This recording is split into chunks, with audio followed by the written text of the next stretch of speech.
the rights of citizens, the future of the internet. So I'd like to welcome to the TED stage the man behind those revelations, Ed Snowden.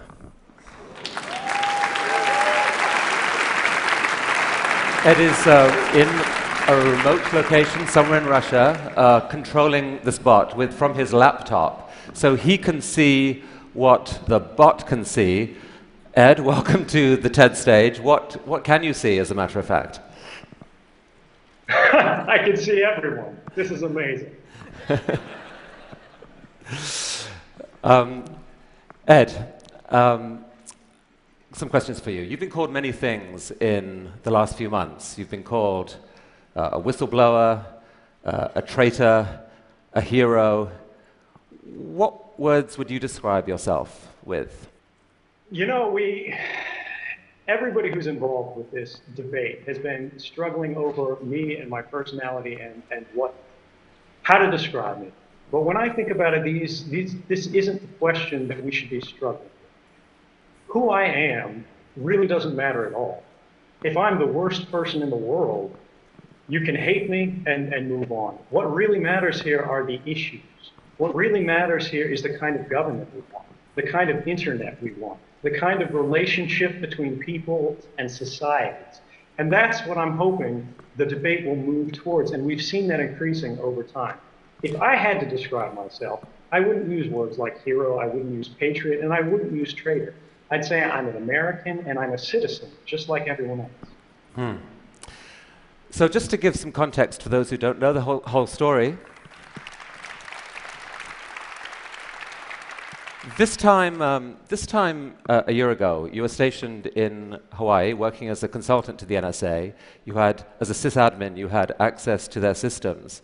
And you began revealing certain classified documents to some hand-picked journalists, leading the way to June's revelations. Now, what propelled you to do this? You know, when I was sitting in Hawaii, and the years before when I was working in the intelligence community, I saw a lot of things that had disturbed me. We do a lot of good things in the intelligence community, things that need to be done and things that help everyone. But there are also things that go too far. There are things that shouldn't be done and decisions that were being made in secret without the public's awareness, without the public's consent, and without even our representatives in government having knowledge of these programs. When I really came to struggle with these issues, I thought to myself, how can I do this in the most responsible way that maximizes the public benefit while minimizing the risks? And out of all the solutions that I could come with, out of going to Congress when there was no laws, there were no legal protections for a private employee, a contractor in intelligence like myself, there was a risk that I would be buried along with the information and the public would never find out. But the First Amendment of the United States Constitution guarantees us a free press for a reason. And that's to enable an adversarial press, to challenge the government, but also to work together with the government, to have a dialogue and debate about how we can inform the public about matters of vital importance without putting our national security at risk.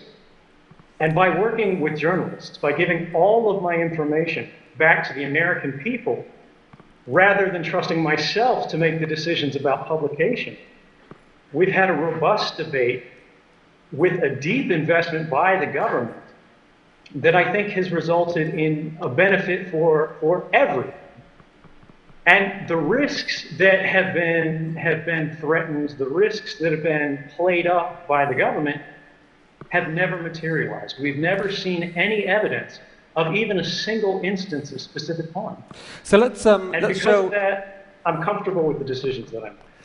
So let me show the audience a couple of examples of what you revealed. If you can have a slide up, and Ed, I don't know whether you can see. The slides are here. This is a slide of the PRISM program, and maybe you could tell the audience what that was that was revealed.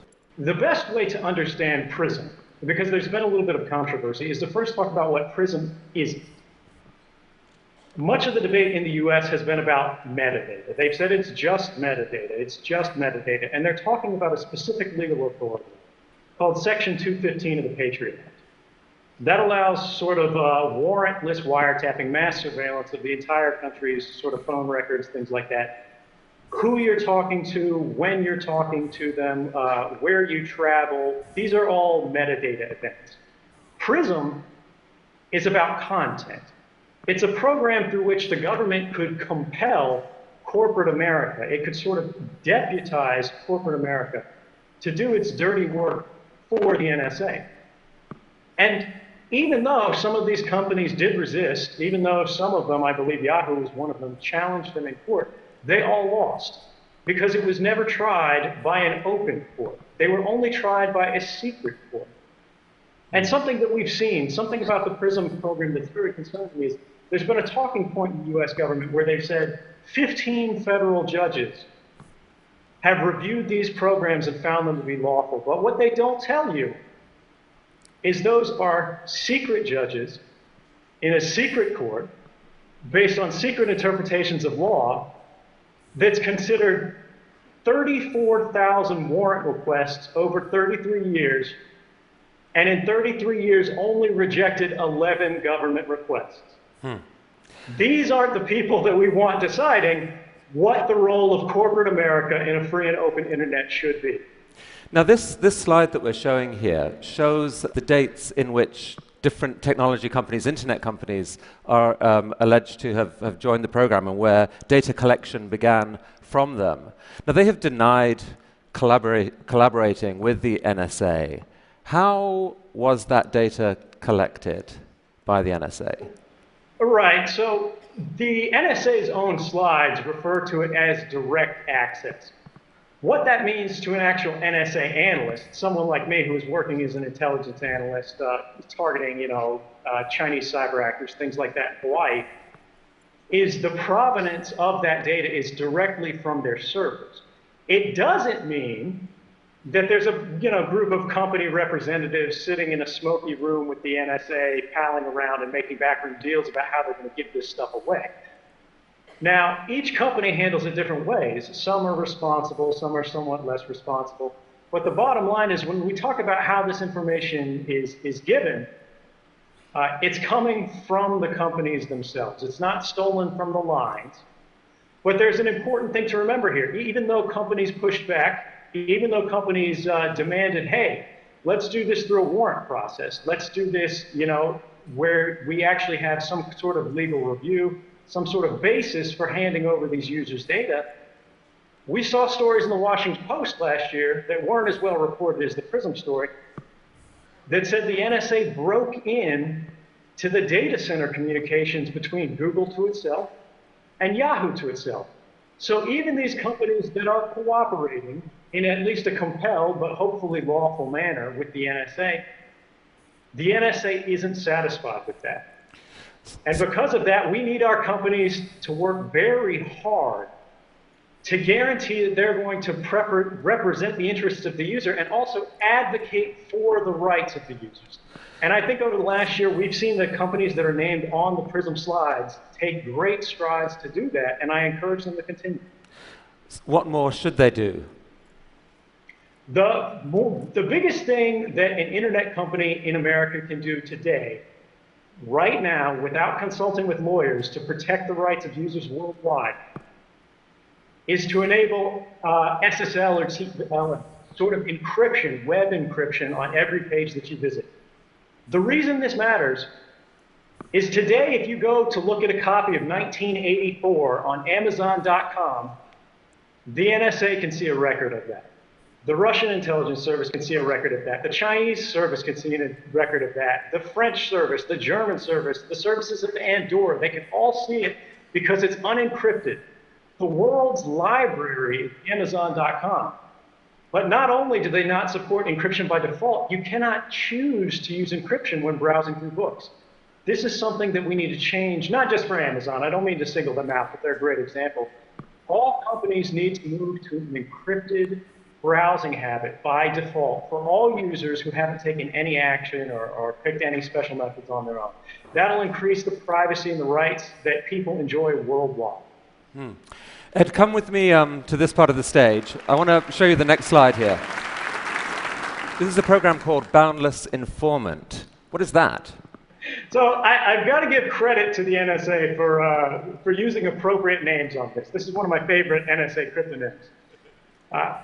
Boundless Informant is a program that the NSA hid from Congress. The NSA was previously asked by Congress, was there any ability that they had to even give a rough ballpark estimate of the amount of American communications that were being intercepted? They said no. They said, we don't track those stats, and we can't track those stats. We can't tell you how many communications we're intercepting around the world, because to tell you that would be to invade your privacy. Now, I really appreciate that sentiment from them, but the reality when you look at this slide is not only do they have the capability already exists. It's already in place. The NSA has its own internal data format that tracks both ends of a communication. And if it says this communication came from America, they can tell Congress how many of those communications they have today, right now. And what Boundless Informant tells us is more communications are being intercepted in America about Americans than there are in Russia about Russians. I'm not sure that's what an intelligence agency should be aiming for. Ed, there was a story broken in the Washington Post, again from your data. The headline says, NSA broke privacy rules thousands of times per year. Tell us about that.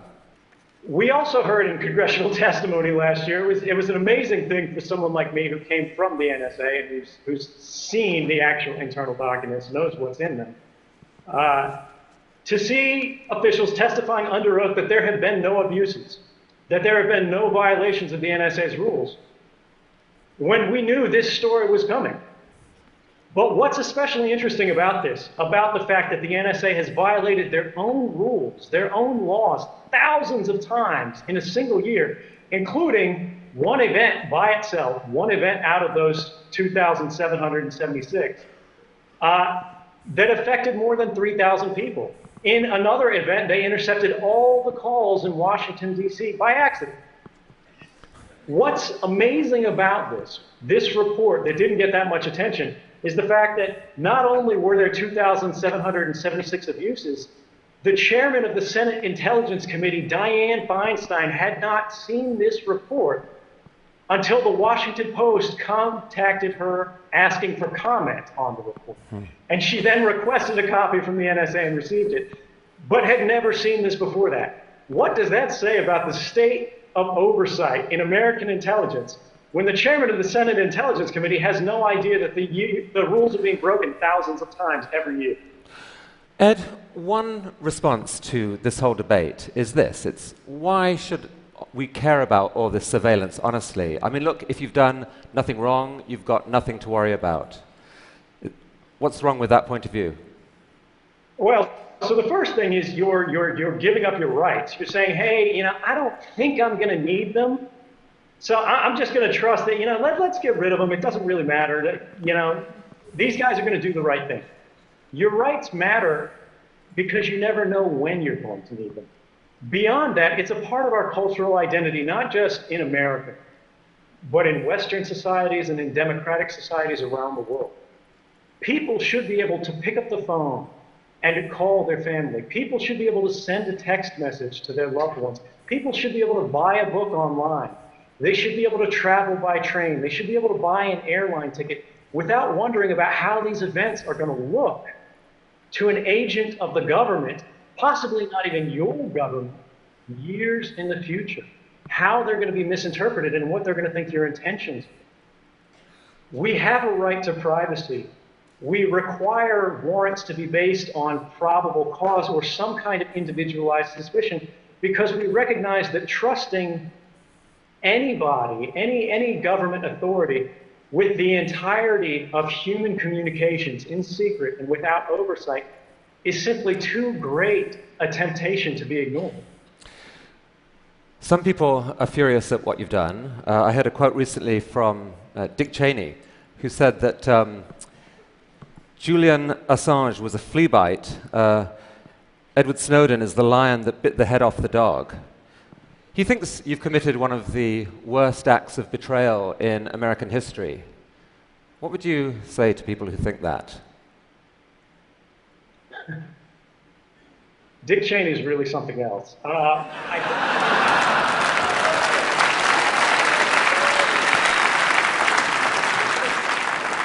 Thank you.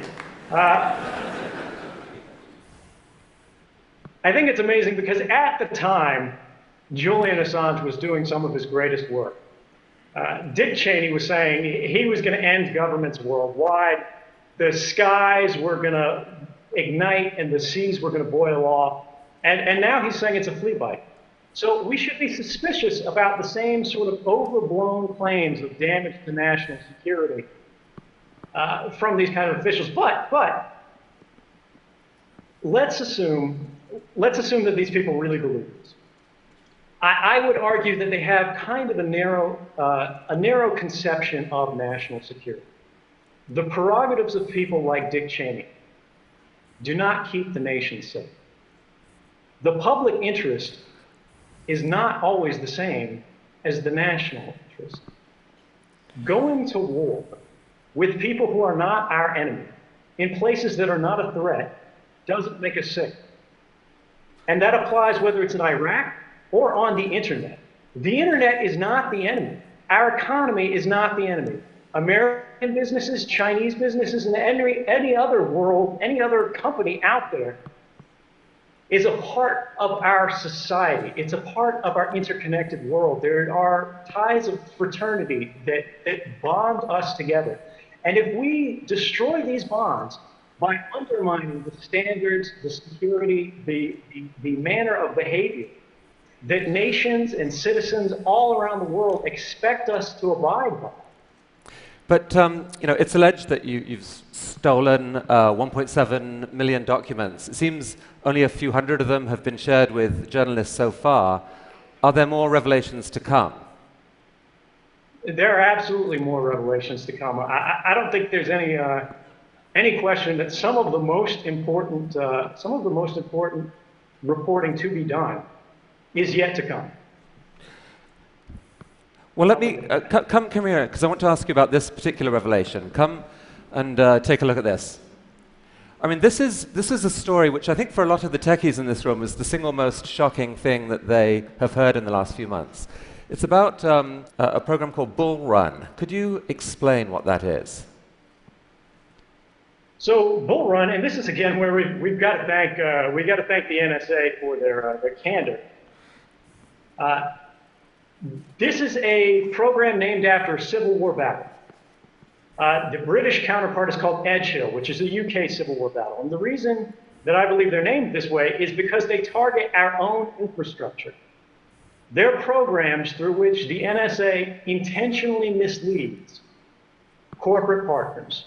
They tell corporate partners that these are safe standards. They say, hey, we need to work with you to secure your systems.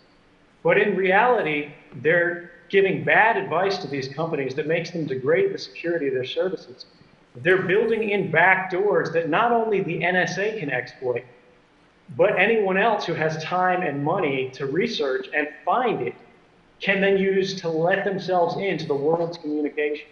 And this is really dangerous because if we lose a single standard, if we lose the trust of something like SSL, which was specifically targeted by the Bull Run program, we will live in a less safe world overall. We won't be able to access our banks, and we won't be able to access commerce without worrying about people monitoring those communications and subverting them for their own. And do those same decisions also potentially open America up to cyber attack from other sources? Absolutely. One of the problems, one of sort of the dangerous legacies that we've seen in the post-9/11 era is that the NSA has traditionally worn two hats. They've been in charge of offensive operations, that is hacking, but they've also been in charge of defensive operations. And traditionally, they've always prioritized defense over offense, based on the principle that American secrets are simply worth more. If we hack a Chinese business and steal their secrets, if we hack a government office in Berlin and steal their secrets, that has less value to the American people than making sure that the Chinese can't get access to our secrets. So by reducing the security of our communications, they're not only putting the world at risk, they're putting America at risk in a fundamental way, because intellectual property is the basis, the foundation of our economy. And if we put that at risk through weak security, we're going to be paying for it for years. But they've made a calculation that it was worth doing this as part of America's defense against terrorism. Surely that makes it a price worth paying. Well, when you look at the results of these programs stopping terrorism, you'll see that that's unfounded. And you don't have to take my word for it, because we've had the first open court, the first federal court that's reviewed this outside of sort of the secrecy arrangement, called these programs Orwellian and likely unconstitutional. The Congress, who has access to be briefed on these things and now has the desire to be, has produced bills to reform it. And 2 independent White House panels who reviewed all of the classified evidence said these programs have never stopped a single terrorist attack that was imminent in the United States. So is it really terrorism that we're stopping? Do these programs have any value at all? I say no, and all 3 branches of the American government say no as well. I mean, do you think there's a deeper motivation for them than the war against terrorism? I'm sorry, I couldn't hear you. Say again? Sorry, do you think there's a deeper motivation for them other than the war against terrorism?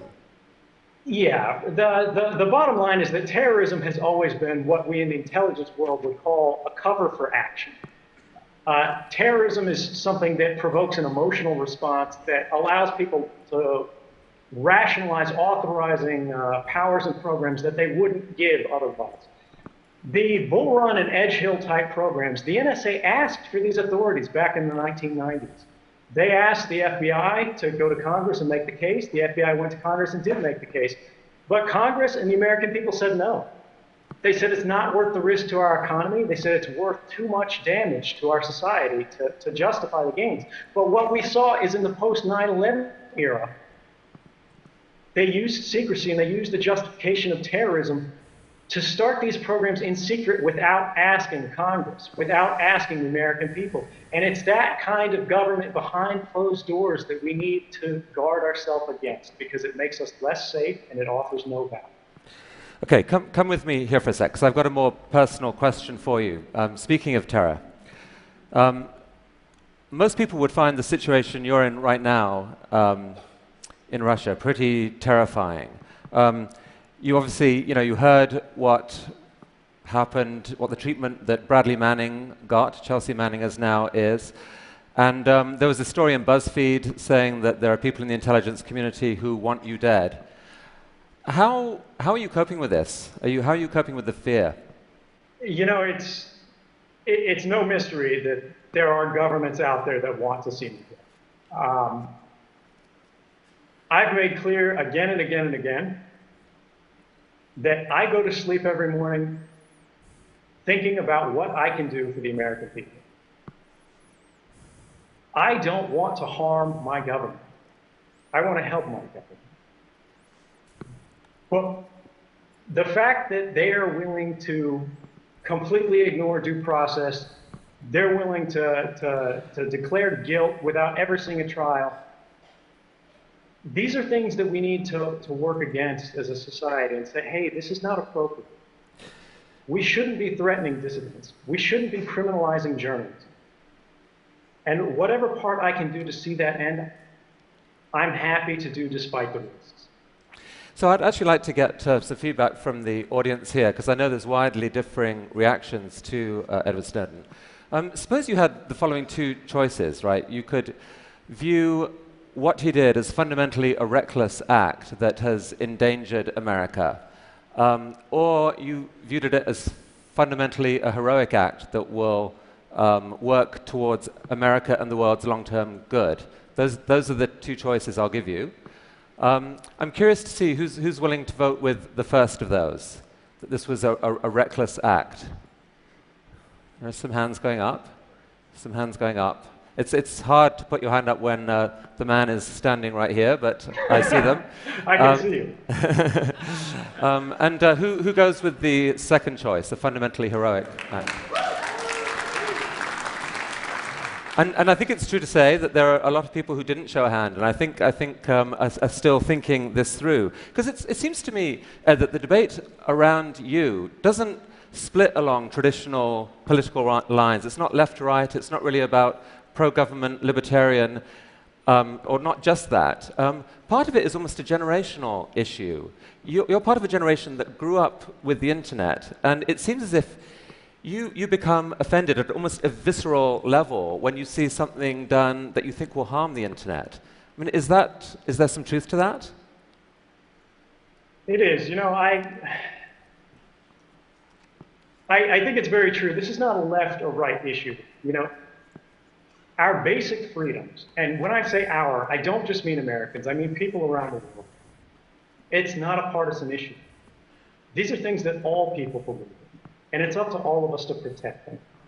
And to people who have seen and enjoyed a free and open internet, it's up to us to preserve that liberty for the next generation to enjoy. And if we don't change things, if we don't stand up to make the changes we need to do to keep the internet safe, not just for us, but for everyone, we're going to lose that. And that would be a tremendous loss, not just for us, but for the world. Well, I have heard similar language recently from the founder of the World Wide Web, who I actually think is with us, Sir Tim Berners-Lee. Tim, would you like to come up and say, do we have a microphone for Tim? Tim, good to see you. Come up there. Which camp are you in, by the way? Traitor, hero? I have a theory on this. I've given much longer answers to that question, but hero, if I have to make the choice between the two. And Ed, I think you've read the proposal that Sir Tim's talked about a new Magna Carta to take back the internet. Is that something that makes sense? Absolutely. I mean, my generation, I grew up not just thinking about the internet, but I grew up in the internet. And although I never expected to have the chance to defend it in such a direct and practical manner, and to sort of embody it in this unusual, almost avatar manner, I think there's something poetic about the fact that one of the sons of the internet has actually become close to the internet as a result of their political expression. And I believe that a Magna Carta for the internet is exactly what we need. We need to encode our values, not just in writing, but in the structure of the internet. And it's something that I invite everyone in the audience, not just here in Vancouver, but around the world, to join and participate in. Do you have a question for Ed? Well, it's the two questions, a general question. Ed, can you still hear us? Yes, I can hear you. Yeah. Okay. Oh, he's back. Somebody, the wiretap on your line got interfered with it for a moment. It's a little bit of an NSA problem. So from the 25 years, sort of stepping back and thinking, what would you think would be the best that we could achieve from all the discussions that we have about the web we want? You know, when we think about in terms of how far we can go, I think that's a question that's really only limited by what we're willing to put into it. I think the internet that we've enjoyed in the past has been exactly what we as a not just a nation, but as a people around the world need.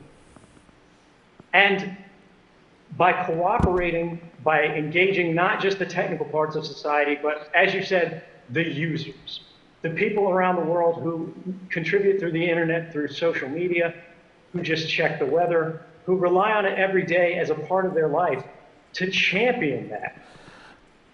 We'll get not just the internet we've had, but a better internet, a better now. something that we can use to build a future that'll be better not just than what we hoped for, but anything that we could have imagined. It's 30 years ago that TED was founded, 1984. A lot of the conversation since then has been along the lines that actually George Orwell got it wrong. It's not Big Brother watching us. We, through the power of the web and transparency, are now watching Big Brother. Your revelations kind of drove a stake through the heart of that rather optimistic view, but you still believe there's a way of doing something about that, and you do too. Right. So there is an argument to be made that the powers of Big Brother have increased enormously. There was a recent legal article at Yale that established something called the Bankston-Soltani principle, which is that our expectation of privacy is violated when the capabilities of government surveillance have become cheaper by an order of magnitude. And each time that occurs, we need to revisit and rebalance our privacy problem. Now, that hasn't happened since the government's surveillance powers have increased by several magnitude, and that's why we're in the problem that we're in today. But there is still hope, because the power of individuals have also been increased by technology. I am living proof that an individual can go head-to-head against the most powerful adversaries and the most powerful intelligence agencies around the world and win. And I think that's something that we need to take hope from, and we need to build on to make it accessible not just to technical experts, but to ordinary citizens around the world. Journalism is not a crime. Communication is not a crime. And we should not be monitored in our everyday activities. I'm not quite sure how you shake the hand of a bot, but I imagine it's... That'll come very soon. This is the hand right here. Nice to meet you, and I hope my beam looks as nice as my view of you guys does. Thank you. Right. Thank you, Tim.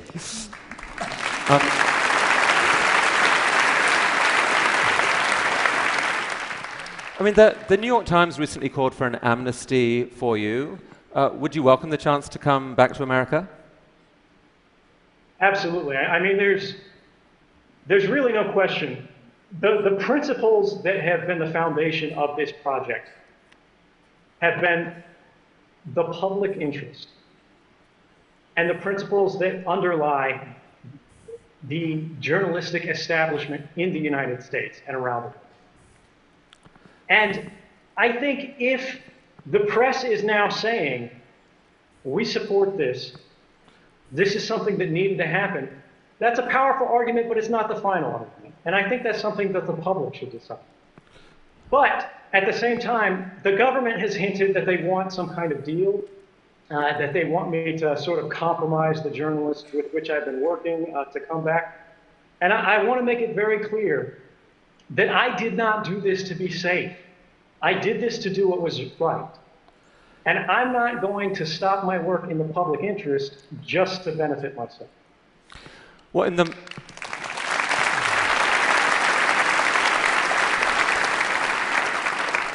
the meantime, courtesy of the internet and this technology, you're here back in North America, not quite the US, Canada, in this form. I'm curious, I mean, how does that feel? Canada is different than what I expected. It's a lot warmer.